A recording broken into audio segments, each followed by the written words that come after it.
situated at the back of the boat, near to where you entered. For the comfort of all our guests, we ask you to refrain from smoking or vaping on this cruise.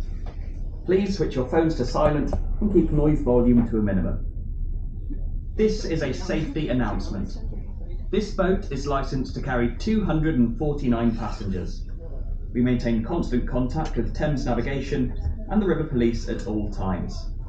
This boat is equipped with a full complement of life jackets and life rafts. The life jackets are stowed underneath the fixed seating in the lower saloon and in a locker on the upper deck, clearly marked with a green sign. All exits are clearly marked. From the lower saloon, there are doors at both sides of the vessel, or you can exit through the sliding windows.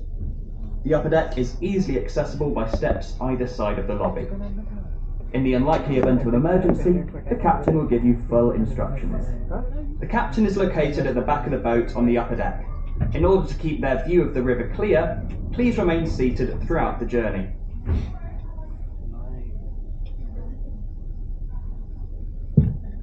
Good afternoon, lovely people, and welcome aboard the Silver Bonito for your lastminute.com London Eye River Cruise. How are we all doing today? Excited? Hey, that's what I want to hear. My name is David. I was the person scanning your tickets. Joining us in the wheelhouse, we have Captain Mark. And downstairs, we have my colleague Tanith, who will answer any questions you have on today's tour. If you require an audio guide for another language, please speak to Tanith downstairs and she will provide one for free. Now, while you're on board the Silver Bonito, we do have two rules. The first rule is if you are on the upper deck, please remain seated as much as possible.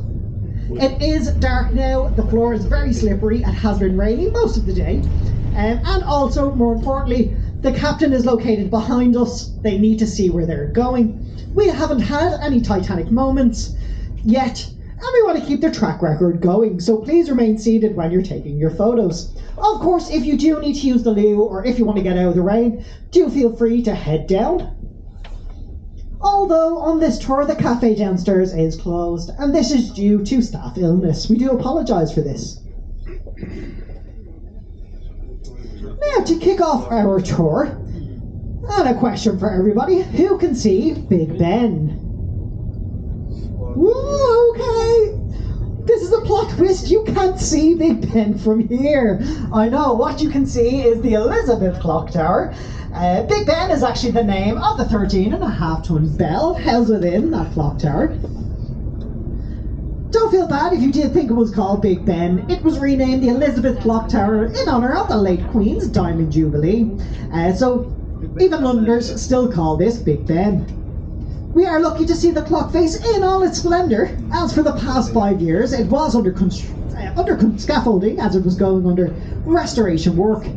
However, the scaffolding came down in November 22. So we can see it now, and I did hear the workers got a nice long paid holiday as they were working around the clock. The jokes get worse, I'm sorry. Guys, let's see if we can get a wave here. Hey! Hey! Guys, that was the second rule of the Bonito. And that is, every time we pass by a bridge, I want everyone to make some noise and get a wave in. This is your only time to get a wave from a stranger and expect to get a 5-finger wave back. I don't recommend you try this on the tube. But now, to start off to your right, we have the Houses of Parliament, also known as the New Palace of Westminster. If you take a look to your right, you'll see a green and a red awning. This is where our MPs, or members of Parliament, sit out and have their lunch. Feel free to give them a wave, or any other hand gesture you deem appropriate. I won't judge, I promise. Now, they are separated by colour for an important reason. Red is for the House of Lords. These are the politicians elected by the monarchy. Green is for the House of Commons. They're the politicians elected by the people. This colour coordination is all the way through the Houses of Parliament, to their bars, their benches, their kitchens, even to the bridges outside. To your right a little, you can see Lambeth Bridge. It's red. It was the traditional entrance for the House of Lords, which corresponds to Westminster Bridge on your left. It's green. It was the traditional entrance for the House of Commons. And the very important reason why the houses were separated by colour is to prevent corruption. And I'll say no more about that. Just directly ahead of you, you can see St. Thomas's Hospital. This is where our politicians go when they're feeling sick. The most famous patient in recent times would have been Boris Johnson, after his very bad bout of COVID-19, excuse me. All the nurses who work at this hospital have the nickname of the Nightingales, in honour of Florence Nightingale, who revolutionised that hospital system. But to your left, back to the Houses of Parliament, you can see three large towers. Of course, you can see the Elizabeth Clock Tower, or Big Ben. However, the largest tower on your very left, with the Union Jack above, is Victoria Tower. This is an archival tower. There's laws stored here from the 1400s onwards. The middle tower is Stephen's Tower, and this is just a chimney. Let's all the hot air and smoke out of Parliament. Just to bring your attention back to the Elizabeth Clock Tower, there is a light on the very top, and this dates back to Queen Victoria. She wanted to know when Parliament was having talks at an evening, so she asked that a light be placed on top to let her know, so she could see all the way from Buckingham Palace. This is in place to this day. They kept the tradition, and that's why there's a light on at the very top of the Elizabeth Clock Tower. Now we're heading back under Westminster Bridge. For any soccer fans on board, you might see the team symbol for West Ham, as this is where a lot of the workers and iron came from this bridge. Might just be able to get another wave here, guys. Let's see if we can get one. Hey! There we go. Guys, we are passing by 11 bridges today. I'm going to try and get you a wave from each one.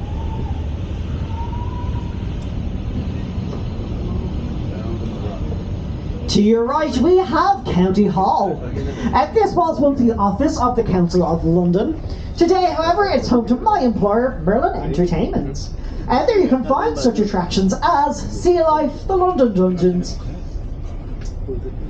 Shrek's Adventure, and of course, standing at 135 metres to your right, you of course can see the lastminute.com London Eye. The London Eye is the biggest cantilevered observation wheel in the world. Cantilevered meaning it's supported on one side, and it's an observation wheel as the pods are on the outside. It is not a Ferris wheel. My managers get very annoyed when the F word is used on this boat, so it is now banned, as it is a cantilevered observation wheel. Now, there are 32 pods aboard the London Eye, one for each of the boroughs of London. However, don't be surprised if you step onto pod number 33. No, they didn't count wrong. There's just no pod number 13 on the London Eye, and this is to assuage some of our more superstitious guest fear. The London Eye was designed as part of a competition for new landmark for the new millennium, where it came in second. However, British Airways loved the design so much that they built it themselves. It cost them £75 million to make, and they made that back within 2 years. I won't tell you what it makes these days. I would advise you just look at the price you paid for your ticket. Again, just to remind my friends on the upper deck, do try and remain seated as much as possible. It is dark, the captains do need to make sure they can see, so please do continue to remain seated. But up ahead we've our Hungerford Railway Bridge and our Golden Jubilee footbridges. Hungerford Railway connects directly to Charing Cross Station, lit up on your left there. And Charing Cross was designed to look like a steam train coming out of a tunnel with steam billowing behind it. Do let me know if you can see that, because when I look at Charing Cross, I just see a toaster. Art is subjective, however. And of course the two Golden Jubilee footbridges on either side were designed to match the aesthetic of the London Eye and were installed in honour of the late Queen's Golden Jubilee. There is people up here, we might just get a wave, guys. Hey! Here we go! Guys, please do remain seated. I do apologise, I know you all want to get photos. However, it is dark, the captains do need to see where they're going. Please remain seated.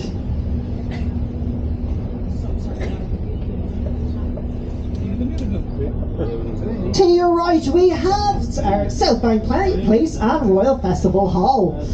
These buildings have their roots in the 1951 Festival of Britain, which was to be a tonic to the nation after World War II. Today you can find some lovely bars and restaurants here. The Royal Festival Hall is home to the London Philharmonic Orchestra, And for any skateboarders on board, to your right, beneath the Purcell Room, you can find the Undercroft, Britain's oldest skate park. But up ahead we have Waterloo Bridge, and this bridge is also known as the Ladies' Bridge. Ladies, can I get a woo? Thank you. And this is because when this bridge was damaged during the Blitz, it was rebuilt by a team made up of mostly women. I do want to point out it is the only bridge in London that was built on time and under budget. Although, ladies, are we surprised? Probably not. It is also the longest bridge, and underneath it, on your right, is an open-air book market. So you can find some rare used books here, and you can also get records and comic books. I haven't forgotten, guys. You might try and get a wave on the way back. No one was looking down. Now on your right we have the National Theatre. The National Theatre is a great example of brutalist architecture. Not everyone is a fan. King Charles once said it looks like the back end of a nuclear power station, and it was also voted London's ugliest building.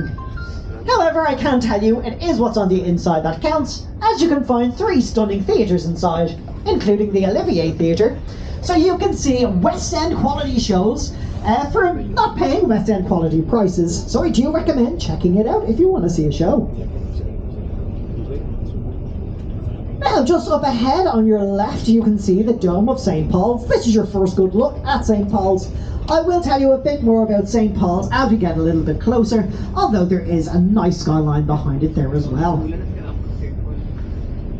On your right, the road on your right is actually for foot traffic only. This is the Queen's Walk, and it leads all the way to Gabriel's Wharf, just coming up on your right here. Gabriel's Wharf, you'll find some lovely open-air bars, restaurants and shops. There is also a beach beside Gabriel's Wharf. Yes, London does have its own beach. The tide is high, so you can only see a little bit of the sandy bar there. That is called Ernie's Beach, also known as Costa del London. So on nice sunny days, definitely not today, when the tide is low, you will find people sunbathing, building sandcastles and mudlarking on this beach directly on your right. But now, this red brick building with the tower above is the old Oxo building. For those who don't know, Oxo is a British stock and gravy company. This was once their warehouse. Now you might think the tower above spelled out the word Oxo. However, technically, it doesn't. You see, when this building went up in the 1930s, it was actually illegal to have skyline advertising on the Thames, as the Thames is classed as a royal highway. So Oxo were taken to court because of this tower. However, they hired a very clever lawyer, and he argued that no, it doesn't spell out Oxo. We just bought some random windows in random geometric shapes. We put them up in a random order, and it just looks like the word Oxo. It doesn't spell it. And as you can see, they got away with it. So for the longest time, it was the only building along the Thames that had its name on it. And I did hear the judge never worked another case, as he became known as Laughingstock. But now on your right, this curvy skyscraper just up ahead on your right here is London's newest addition to the skyline. This is one Blackfriars Place. However, Londoners love nicknaming their skyscrapers, so few have been suggested for this building on your right. These include the Baby Bump, the Boomerang, the Cocktail Shaker, and the most popular nickname for this curvy building on your right is the Kim Kardashian. And I'll leave it up to your own mind as to why that could be. It was supposed to be 80% affordable housing for London, however an apartment here costs around £2 million. Now we're heading under our Blackfriar Bridge. This is where Londoners once thought fresh and salt water mixed, and this can be reflected in the stone columns either side. This side showing freshwater birds, and on the opposite you can see saltwater birds. We might just get away here, guys. Maybe not. It is raining, so don't have to see them. But with that said, hey, just about.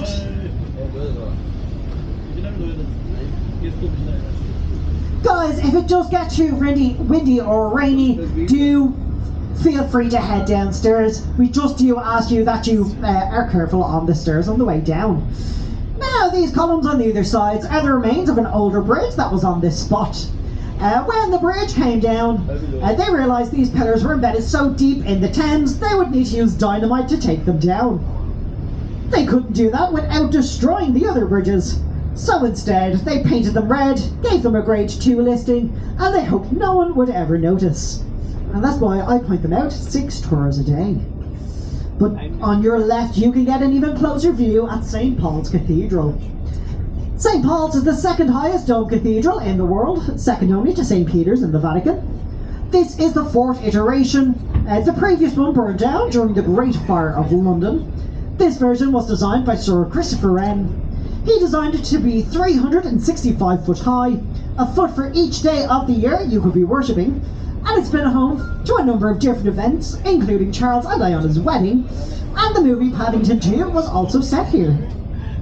You can visit it any day of the week, however you will be charged, unless you visit on a Sunday, sit through one of the sermons, and you can visit St. Paul's for free.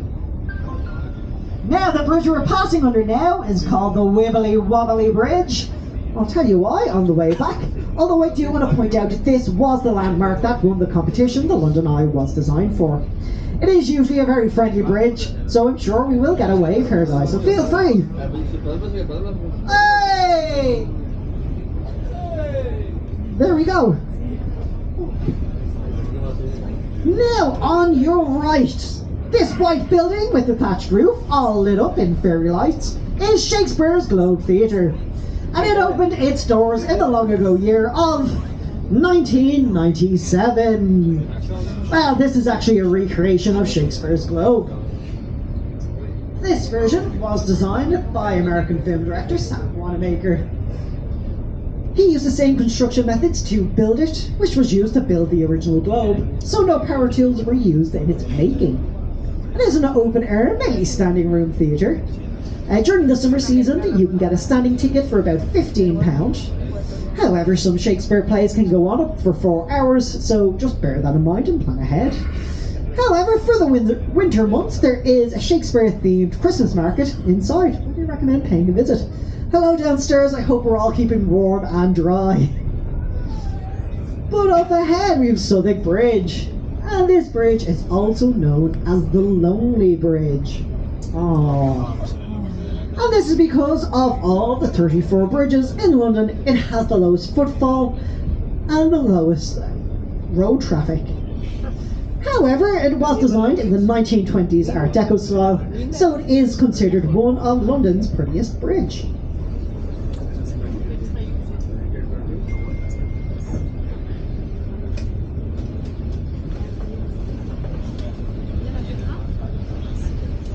Now, no tour of London would be complete without a pub, so my recommendation is coming up on your right.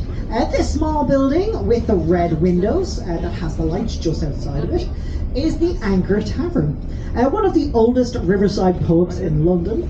There's been a pub or an ale house or tavern on this spot for over 400 years. Some of its famous patrons include the author Charles Dickens, the famed diarist Samuel Pepys, and he's rumoured to have written some of his diary documenting the Great Fire from this spot. And it is rumoured that Shakespeare once drank in this pub. However, don't believe the rumours, everyone knows Shakespeare was barred.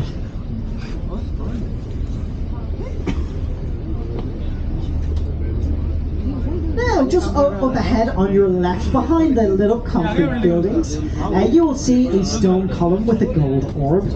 This is Christopher Wren's monument. Monument was designed as a viewing platform after the Great Fire of London, where 60% of London burned down. You can still climb Monument today. It is 311 steps, and you do get a little certificate for climbing it. It's also rumoured if you lay it face down, it would reach all the way to Pudding Lane, where the Great Fire first started. But now, on your right, you can see Western Europe's tallest skyscraper. This is, of course, Renzo's Piano's The Shard. The Shard is over 70 floors high, and due to aviation laws, it can be no higher. As if it was, it could actually interrupt air traffic. Now, the Shard is home to a number of offices and businesses. It's home to the 7-star Shangri-La Hotel. There is an observation platform at the very top, which is currently lit up. And if you wanted to move into the Shard, you absolutely can. You can get yourself a stunning apartment in the Shard for £45 million. However, do bear in mind, you don't get a garden, you're not allowed to keep pets, and you're not allowed to open your window. And this is to keep the iconic shape of the Shard intact. However, if you do have the money to move into the Shard, my name is David, I am looking for new friends, so please let me know. Now, the iconic, the majestic London Bridge. The iconic and majestic London Bridge is right behind you. We just sailed by it. I know, right? The actual boring concrete building behind you, concrete bridge behind you, is the real life London Bridge, or I should say, the latest version of London Bridge. There's been many different versions dating all the way back to 50 AD and Roman times and the city of Londinium. And if you remember the nursery rhyme, you can guess what keeps happening to London Bridge. It does keep falling down. And so when Victorian London Bridge started to fall down, it was sold to American businessman Robert P. McCulloch, who had it shipped to his golf course in Lake Havasu in Phoenix, Arizona, brick by brick. So you can go to Phoenix, Arizona, play a game of golf, and walk over a London Bridge that's not located in London. Now, if you keep your eyes peeled coming up on your right, you might be able to spot the 11,000-ton light cruiser, the HMS Belfast. It is in winter camouflage, so do keep your eyes peeled. Now, the HMS Belfast was built in the same shipyard as the Titanic. However, it went on to have a much more successful career. It fired some of the first shots in D-Day. It destroyed Hitler's favourite battleship, the Scharnhorst. It was a peacekeeping vessel, and then it was eventually purchased by the Imperial War Museum for the whopping price of £1. You could say they got it on sale. You can visit the HMS Belfast today. They have tours nearly every day, and you can also spend a night on the HMS Belfast. Again, just to my friends on the upper deck, you've been so good so far. However, do continue to remain seated. I promise you'll get a stunning picture of Tower Bridge. However, in these conditions, the captain needs full visibility.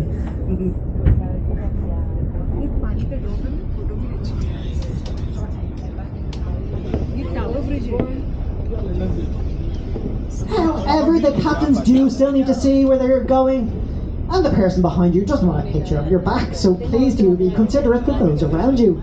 But up ahead, the most famous bridge in the world. It is, of course, Tower Bridge. Now, Tower Bridge might not be as old as you were thinking. It opened in 1894 and was designed by Sir Horace Jones.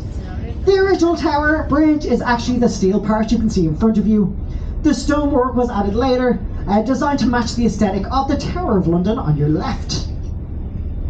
Tower Bridge is a vascular bridge, meaning it raises to allow river traffic to pass underneath it. Back in its heyday, it would have opened around 20 times a day. These days it opens on average maybe twice a day. You can find out when Tower Bridge is going to open, as they do keep a timetable on its website. There is one day of the year Tower Bridge will not raise, and that's the day of the London Marathon. They do not want to turn the marathon into a high jump.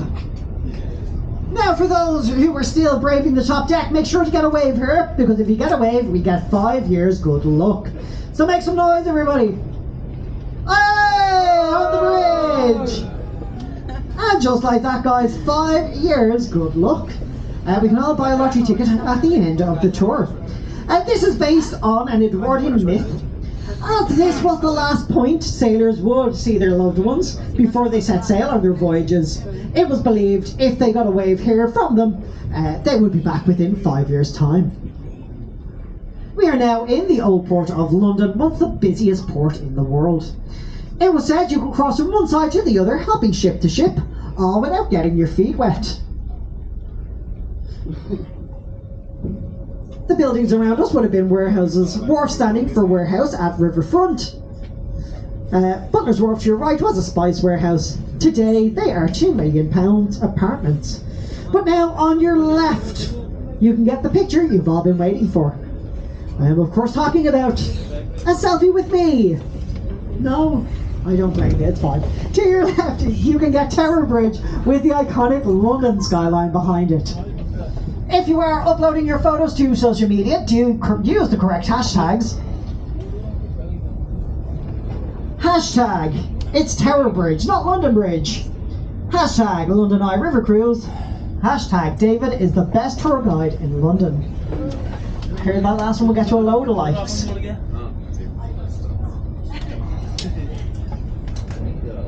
Now guys, as we turn around here, we will get a lot faster. As we turn around here, we will get a lot faster and the wind will get a lot harsher.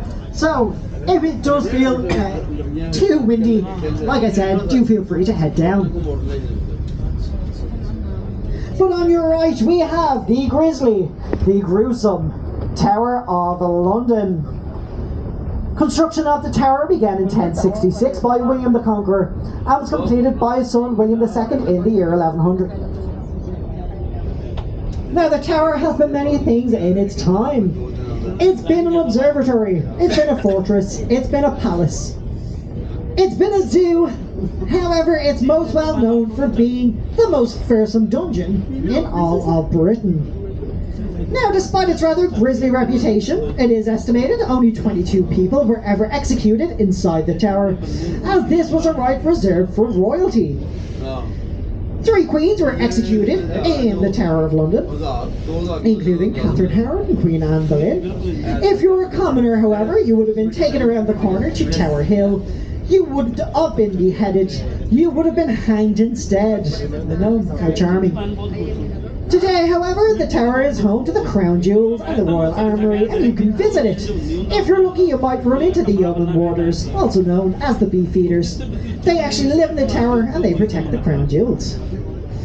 But now, on your right, you'll see some of London's iconic skyscrapers. You can see the walkie-talkie, the one that looks like a walkie-talkie.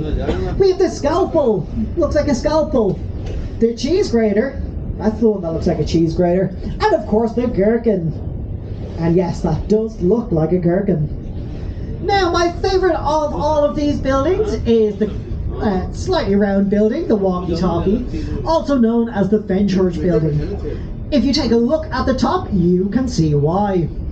At the top of this building is the Sky Garden. Now, the Sky Garden has some of the best views of London. It has a bar, it has an aviary, and the best thing about the Sky Garden is it's 100% free to visit. The only thing I do recommend is reserving your time slot at the Sky Garden website, as it is a pretty popular day out, as it is one of London's best free experiences. Now we're about to head back under London Bridge. If you don't believe me, look either side. It's literally written in the stone. The most popular version would have been medieval London Bridge. It was a wooden structure that had over 80 buildings on top of it. It was said to be so busy it would take a half an hour to cross from one side to the other. Now, on your left, if you look carefully, you will be able to see a real-life pirate ship. Kind of. This boat on your right is a recreation of Sir Francis Drake's The Golden Hind.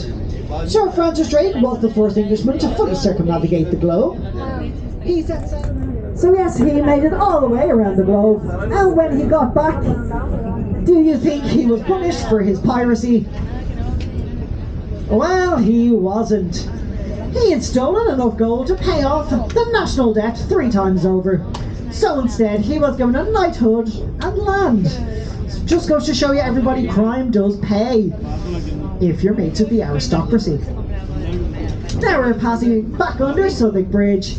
Also, the last gaslit bridge left in London. The lanterns on top are still lit by gaslight. And if you're looking for an evening time photo of the Thames, this is your place to go.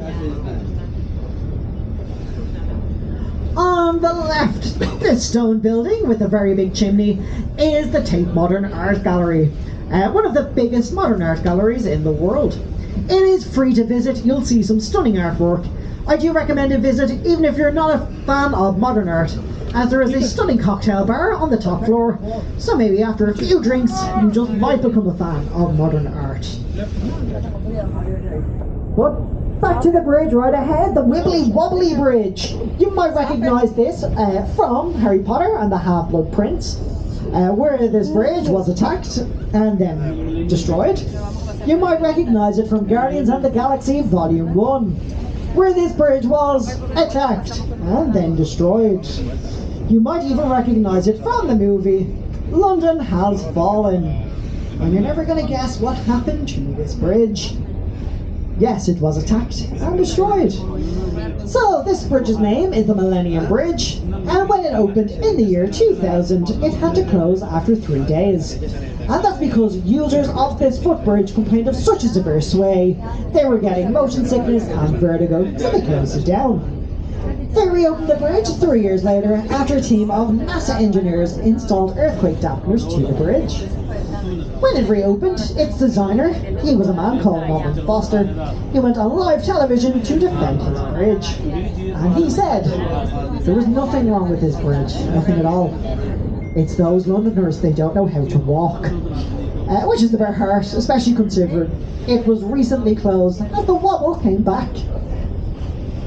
Now we are passing under Blackfriars railway station. The roofing of this railway station is a series of solar panels, so on nice sunny days it's powered by the sun, and for the 364 other days of the year it's powered by the national grid.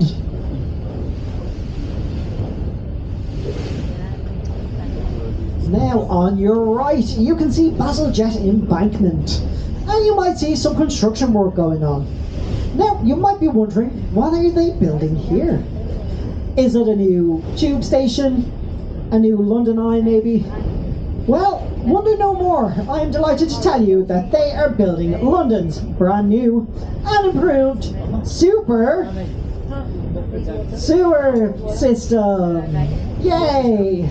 They are nicknaming this the Super Pooper. And when it is complete, the pipes will be big enough to fit 2 London double-decker buses driving down them side by side, and will be 48 metres below the Thames. It's replacing our medieval sewer system, our Victorian sewer system. And the Victorian sewer system is the reason why the Thames of today is one of the cleanest urban rivers in the world. The Thames is home to over 100 types of aquatic life, including fish, eels, jellyfish, starfish. I thought I saw a seal by HMS Belfast the other day. It was a Navy seal, so I don't think that counts. Whales are sometimes spotted in the Thames, albeit a bit further down by the barrier. And the Thames is home to 2 species of shark. One is called the taupe shark, that can grow up to be 6 foot in length, and the other is the spur dog, which is venomous. Just one more reason not to swim in this river. If you do want to learn more about the life that calls the Thames its home, do visit Sea Life at County Hall, as they have a special exhibit. Speaking of exhibits, on your right, this building with the green dome is Somerset House. This was once the residence of the Dukes of Somerset. Today it is an art gallery. They have some collections of Monet, Manet, Picasso. They do have 2 special exhibits of their own. They have one on sign language and another on black women in media. However, before it was an art gallery, it was a government office. It was the registry of births, deaths and marriages for London. So Londoners used to call this building the Hatcham, the Matcham and the Dispatcham office. It was a tax office, so we can add Snatcham to that as well. Now, as we pass back underneath the Ladies' Bridge, ladies, if you did want to treat yourself after hearing the story of this bridge, might I recommend staying in this building on your right. And this building, with the green tiles above it, is the Savoy Hotel, London's first luxury hotel. You can get the best rooms there. They are called the Royal Suite, and they cost £18,000 a night, with a 3-night minimum stay. But also, on your right, this stone obelisk is called Cleopatra's Needle. It's so old it actually predates London. It is 3,500 years old. Now, Cleopatra's Needle was gifted I will repeat that, it was gifted by the Egyptian government to the British government after their help in the Battle of the Nile. However, it did try to escape on its way over. It fell off the boat twice, and then the Sphinxes were installed the wrong way around. Should be facing outwards, instead they're facing inwards, having a chat. If anyone is still brave enough to be on the upper deck, do get your last waves in of today. This is your last time. Also, at this point of the tour, I do need to let you know the toilets downstairs are now closed and will not be reopening. This is due for cleaning. The nearest free toilet would be around the National Theatre. If any of those are on the upper deck, do continue to remain seated. I will let you know when it's safe to head towards the exit. However, it is really rocky around the pier area, so do remain seated. Now, this building on your right, with the green tiles and the flags above it, is the Ministry of Defence, also known as the Iceberg Building. As all we see is just the tip of the iceberg. It's actually connected to the Houses of Parliament, Buckingham and Downing Street by a series of tunnels that go underground. And this is where our politicians will go in the event of a war. In fact, when the London Eye first opened, the Ministry of Defence brought the London Eye to court, as they were worried a spy would take a pod up to the very top, look across with a telescope and see confidential information. So this made its way to court. Thankfully, the judge looked at the case for about 2 minutes and then said, "You were literally the Ministry of Defence. Buy some curtains." And they did. So case and curtains closed. So now that we're back by the London Eye, I'll tell you about some of the experiences you can try. You can try our champagne experience. Taste different types of champagne before going on your pod. At night time, as you can see, County Hall and the London Eye is lit up. At New Year's, there is a fireworks display at the London Eye. And the London Eye is also a place of romance. So on the London Eye, you can find Cupid's Pod. And Cupid's Pod has seen over 8,000 marriage proposals. And the Cupid's Pod has also seen over 80 marriage rejections. So please make sure you have a good idea before you pop the question, as the London Eye travels at 0.6 miles an hour, and it takes a half an hour for full rotation. So if you don't get the answer you want, you're in for the longest journey of your life. But that's it for the tour, everybody. I do hope you all enjoyed it. Hopefully the weather will get a bit better tomorrow for you. But from myself, from our captains, from the rest of the crew, thank you all so much. You've all been absolutely lovely. And do enjoy the rest of your evening. Thank you so much.